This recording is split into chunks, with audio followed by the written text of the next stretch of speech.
एक छोटी सी गोली, लेकिन 36 घंटे तक असर। अंदर आखिर होता क्या है? जब आप टडालाफिल टैबलेट लेते हैं, ये सबसे पहले मैदे में जाकर गैस्ट्रिक फ्लूइड के अंदर डिसॉल्व होती है। इसके बाद ये छोटी आंत यानी स्मॉल इंटेस्टाइन तक पहुंचती है, जहां से इसका असल अब्जॉर्प्शन होता है। इंटेस्टिनल विली के जरिए ड्रग ब्लड स्ट्रीम में एंटर करती है। खून के जरिए ये लिवर तक पहुंचती है, जहां इसका कुछ हिस्सा मेटाबोलाइज होता है, ज्यादातर CYP3A4 एंजाइम के थ्रू।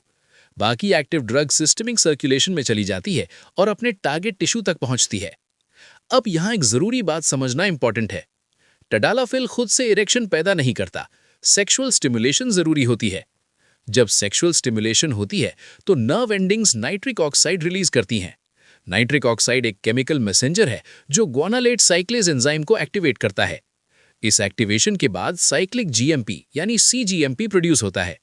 CGMP स्मूथ मसल को रिलैक्स करता है, खास तौर पर कॉर्पस कैवर्नोसम के अंदर जो ब्लड वेसल्स होती हैं उन्हें डायलेट करता है। नॉर्मल सिचुएशन में PDE5 एंजाइम CGMP को ब्रेक डाउन कर देता है, जिससे इरेक्शन सस्टेन नहीं रह पाती।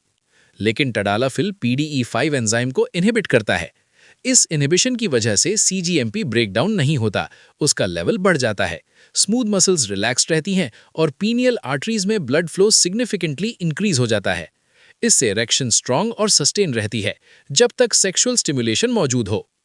इस ड्रग की एक खास बात इसका लॉन्ग हाफ लाइफ है, जो तकरीबन 17 से 18 घंटे है। इसी वजह से इसका इफेक्ट 36 घंटे तक रह सकता है, जिसकी वजह से इसे वीकेंड पिल भी कहा जाता है।